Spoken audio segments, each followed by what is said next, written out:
Chapter 5, Living Proof.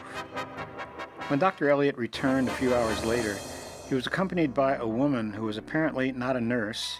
At least she wasn't in uniform. The doctor closed the door behind them.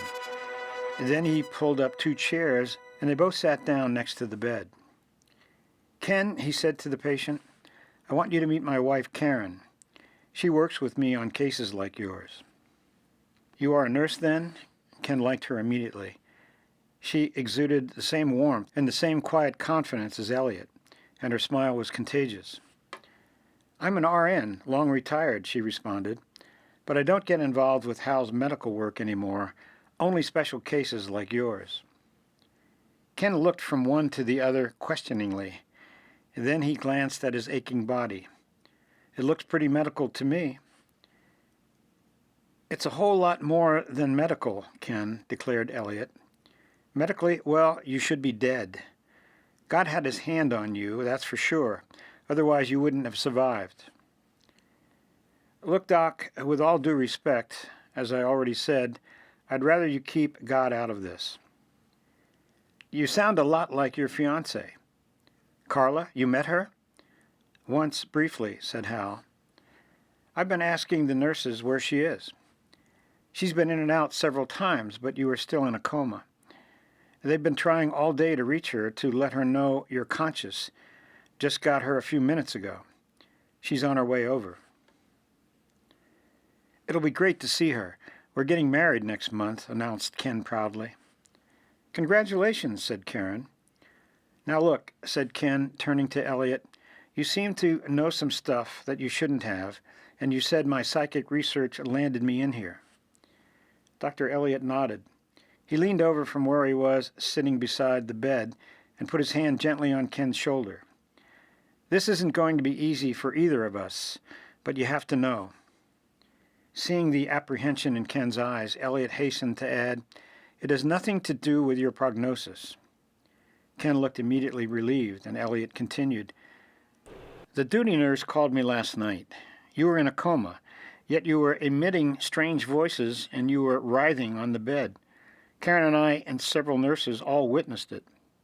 He paused. "So what was going on?" asked Ken. "There's no easy way to tell you this," said Elliott solemnly, "so I'll just be blunt. You were demon-possessed." Ken was indignant. "Come on, I don't even believe in demons." "You don't have to believe in cholera for it to kill you," put in Karen quickly. "You're mixing metaphors," retorted Ken. "You can identify cholera germs."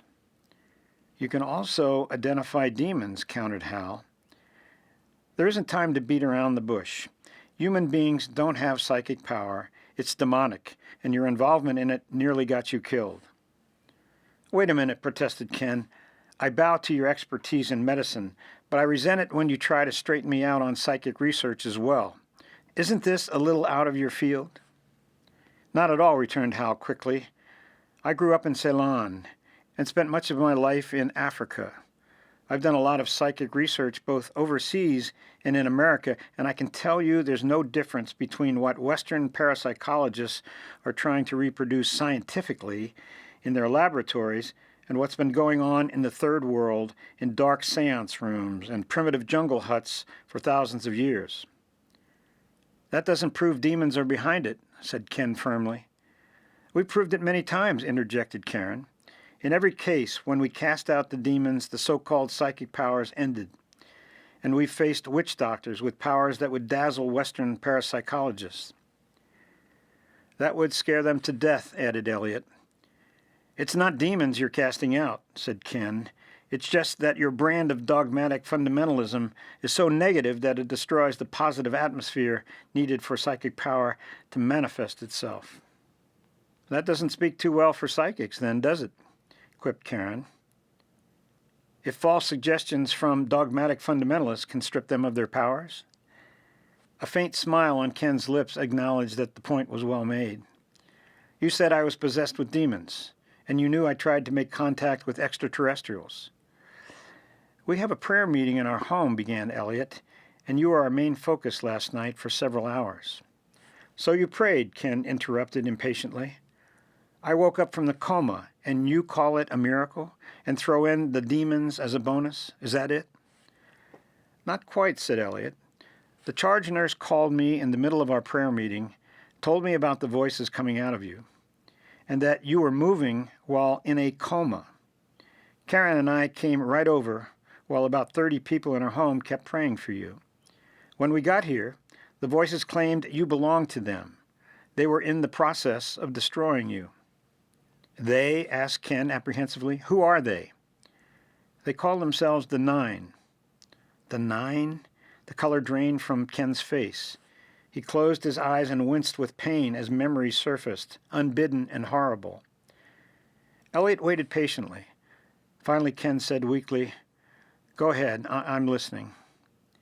You wondered how I knew you tried to contact highly evolved extraterrestrials, continued Elliott. When we commanded the Nine, in the name of Jesus Christ, to tell us how they had taken possession of you, they confessed they pretended to be ETIs and said you'd fallen for it. They really said that?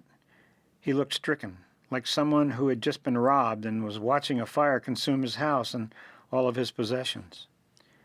Dr. Elliott nodded soberly. It's the perfect scam that the whole scientific community is being set up to fall for. Maybe your experience will serve as a warning. It's not a scam, said Ken. It makes good sense. Just imagine what it could mean if such entities could share their incredible technology and psychic secrets with us.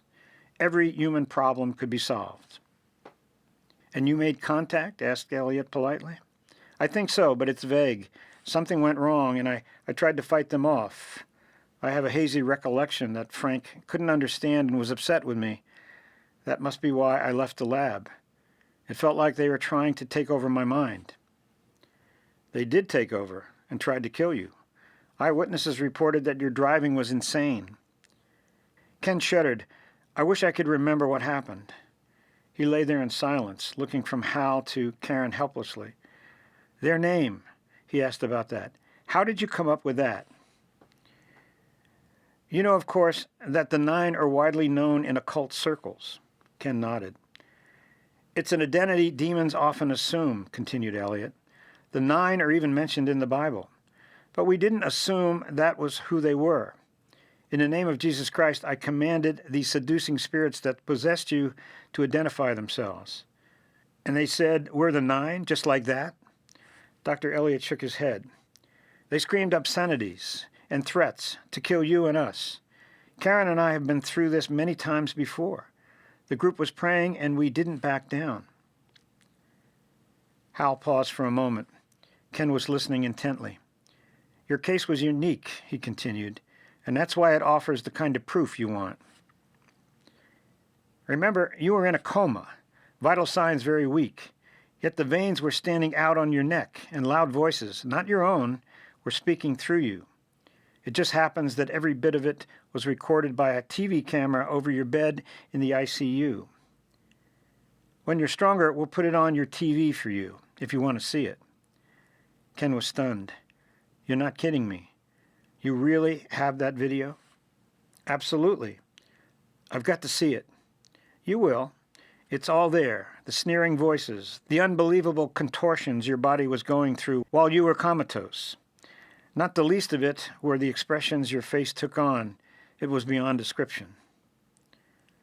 That could have been purely psychological phenomenon, suggested Ken, groping for another explanation.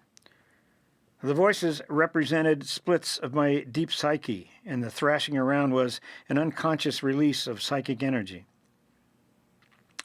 Give that a little more thought, Ken, said Elliott firmly, and you'll realize it's absurd. Why doesn't your subconscious and everyone else's do that sort of thing all the time? The fact is, when the last demon came out, your coma ended that fast. Elliott snapped his fingers. You're going to heal so rapidly now that it will boggle the entire hospital staff. You'll be written up in medical journals, and the skeptics still won't believe it. Ken was shaking his head. I've got to see it before I'll believe it. You will, but you need some rest now. Ken looked tired, but he desperately wanted to understand. You don't like my theory about the unconscious or splits of the psyche, but don't you think it's a little bit archaic to talk about demons? Is love archaic? Asked Karen. Or justice, or beauty, or truth? Some things never change, and good and evil, God and Satan, angels and demons are in that category. I could give you lots of reasons for calling them demons, added Hal, but you desperately need to sleep. For one thing, they admit that's who they are, and they cry out in rage, then fear, when confronted with the authority of Jesus Christ. Then they grudgingly obey. You'll see it all for yourself, then you can decide. Dr. Elliott and his wife stood up to leave. We've stayed too long. You get some sleep. Yeah, I will, sighed Ken wearily. Hal patted him affectionately on the arm. We'll be back tonight with that video. Ken's eyelids drooped and closed as he fought to stay awake to ponder the shattering pronouncements of these two obviously intelligent and sincere people. He would have dismissed them as fundamentalist fanatics had he not been in that hospital bed. That fact gave unwelcome credence to what they said. And the video, I can't believe it. There's got to be another explanation. But what if they're right? What if they're right? That unwelcome possibility hounded him to the very edge of unconsciousness.